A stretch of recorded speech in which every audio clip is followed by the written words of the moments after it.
ಸಂಕಷ್ಟದಲ್ಲಿ ಬಾಂಗ್ಲಾದೇಶ, ಇಂಧನಕ್ಕಾಗಿ ಭಾರತಕ್ಕೆ ಮೊರೆ. ಪಶ್ಚಿಮ ಏಷ್ಯಾದಲ್ಲಿ ಹೊತ್ತಿ ಉರಿಯುತ್ತಿರೋ ಯುದ್ಧದ ಜ್ವಾಲೆ ಈಗ ನೆರೆಯ ರಾಷ್ಟ್ರ ಬಾಂಗ್ಲಾದೇಶದ ಇಂಧನ ಮಾರುಕಟ್ಟೆಯನ್ನ ಸುಡುತ್ತಿದೆ. ಹಾರ್ಮುಜ್ ಜಲಸಂಧಿಯಲ್ಲಿ ತೈಲ ಪೂರೈಕೆ ಸ್ಥಗಿತಗೊಂಡಿರೋದ್ರಿಂದ ಬಾಂಗ್ಲಾದೇಶದಲ್ಲಿ ಭೀಕರ ಇಂಧನ ಬಿಕ್ಕಟ್ಟು ಎದುರಾಗಿದೆ. ಪರಿಸ್ಥಿತಿ ಎಷ್ಟು ಹದಗೆಟ್ಟಿದೆ ಅಂದ್ರೆ ತೈಲ ಉಳಿಸಲು ದೇಶದ ಎಲ್ಲಾ ಯೂನಿವರ್ಸಿಟಿಗಳಿಗೆ ರಜೆ ಘೋಷಿಸಲಾಗಿದೆ. ಇಂತಹ ಸಂಕಷ್ಟದ ಸಮಯದಲ್ಲಿ ಬಾಂಗ್ಲಾದೇಶ ಈಗ ಭಾರತದ ಸಹಾಯ ಕೋರಿದೆ. ತುರ್ತಾಗಿ ಹೆಚ್ಚುವರಿ ಡೀಸೆಲ್ ಪೂರೈಸುವಂತೆ ಹಸ್ತ ಚಾಚಿದೆ. ಅಸಲಿಗೆ ಬಾಂಗ್ಲಾದೇಶದಲ್ಲಿ ಪರಿಸ್ಥಿತಿ ಹೇಗಿದೆ, ಭಾರತ ಹೇಗೆ ಸಹಾಯ ಮಾಡ್ತಿದೆ ಅಂತ ನೋಡೋಣ ಬನ್ನಿ. ಭಾರತದಿಂದ ಹೆಚ್ಚುವರಿ 50,000 ಮೆಟ್ರಿಕ್ ಟನ್ ಡೀಸೆಲ್ ಒದಗಿಸುವಂತೆ ಬಾಂಗ್ಲಾದೇಶ ಮನವಿ.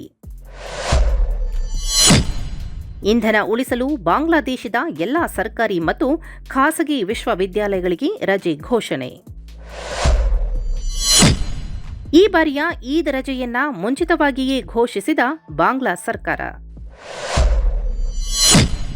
ಭಾರತ ಬಾಂಗ್ಲಾದೇಶ ಮೈತ್ರಿ ಪೈಪ್ಲೈನ್ ಮೂಲಕ ಇಂಧನ ರವಾನೆಗೆ ಮಾತುಕತೆ. ಪಶ್ಚಿಮ ಏಷ್ಯಾದ ಸಂಘರ್ಷದಿಂದ ಜಾಗತಿಕ ತೈಲ ಮಾರುಕಟ್ಟೆ ಅಸ್ತವ್ಯಸ್ತಗೊಂಡಿದೆ. ಇದರ ನೇರ ಹೊಡೆತ ಬಾಂಗ್ಲಾದೇಶಕ್ಕೆ ಬಿದ್ದಿದೆ.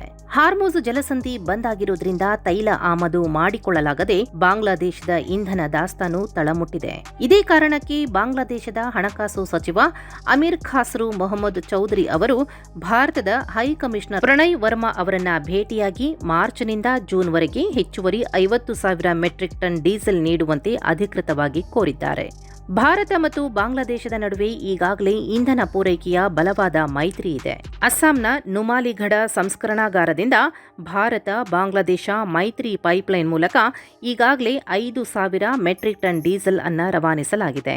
ಇದರ ಜೊತೆಗೆ ಇಂಡಿಯನ್ ಆಯಿಲ್ನಿಂದ ಹೆಚ್ಚುವರಿ 30,000 ಮೆಟ್ರಿಕ್ ಟನ್ ಡೀಸೆಲ್ ಪಡೆಯಲು ಮಾತುಕತೆಗಳು ನಡೆದಿದ್ದು, ಮುಂದಿನ 2 ತಿಂಗಳಲ್ಲೇ ಬಾಂಗ್ಲಾದೇಶಕ್ಕೆ ಹೆಚ್ಚಿನ ಇಂಧನ ತಲುಪುವ ಸಾಧ್ಯತೆ ಇದೆ.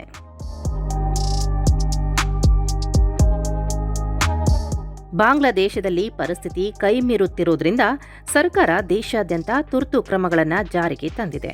ವಿದ್ಯುತ್ ಉತ್ಪಾದನೆ ಮತ್ತು ಸಾರಿಗೆಗೆ ತೈಲವನ್ನೇ ಅವಲಂಬಿಸಿರೋ ಬಾಂಗ್ಲಾ ಈಗ ವಿದ್ಯುತ್ ಉಳಿಸಲು ವಿಶ್ವವಿದ್ಯಾಲಯಗಳಿಗೆ ರಜೆ ನೀಡಿದೆ. ಅಷ್ಟೇ ಅಲ್ಲ, ಪೆಟ್ರೋಲ್ ಬಂಕ್ಗಳಲ್ಲಿ ತೈಲ ಮಾರಾಟದ ಮೇಲೆ ಮಿತಿ ಹೇರಲಾಗಿದ್ದು, ಪ್ರತಿ ವಾಹನಕ್ಕೆ ಇಷ್ಟೇ ಲೀಟರ್ ತೈಲ ನೀಡಬೇಕು ಅನ್ನೋ ರೂಲ್ಸ್ ಜಾರಿಗೆ ತರಲಾಗಿದೆ. ಒಪ್ಪಂದದ ಪ್ರಕಾರ 6 ತಿಂಗಳಲ್ಲಿ ಭಾರತ ಒಟ್ಟು 90,000 ಟನ್ ಡೀಸೆಲ್ ರಫ್ತು ಮಾಡಬೇಕಿದೆ.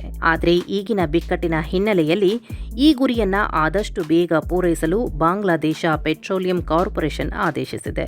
ಸಂಕಷ್ಟದ ಸಮಯದಲ್ಲಿ ಸದಾ ನೆರವಾಗೋ ಭಾರತ ಈ ಬಾರಿಯೂ ನೆರೆಯ ದೇಶದ ಇಂಧನ ಬಿಕ್ಕಟ್ಟು ತಣಿಸಲು ಗ್ರೀನ್ ಸಿಗ್ನಲ್ ನೀಡುವ ಲಕ್ಷಣಗಳಿವೆ. ಒಟ್ಟಾರೆಯಾಗಿ ಜಾಗತಿಕ ಯುದ್ಧದ ಪರಿಣಾಮಗಳು ಸಾಮಾನ್ಯ ಜನರ ಬದುಕಿನ ಮೇಲೆ ಹೇಗೆಲ್ಲ ಪ್ರಭಾವ ಬೀರುತ್ತಿವೆ ಅನ್ನೋದಕ್ಕೆ ಬಾಂಗ್ಲಾದೇಶದ ಇಂದಿನ ಸ್ಥಿತಿಯೇ ಸಾಕ್ಷಿ. ಭಾರತದ ಮೈತ್ರಿ ಪೈಪ್ಲೈನ್ ಈಗ ಬಾಂಗ್ಲಾದ ಪಾಲಿಗೆ ಜೀವನಾಡಿಯಾಗಿ ಮಾರ್ಪಟ್ಟಿದೆ.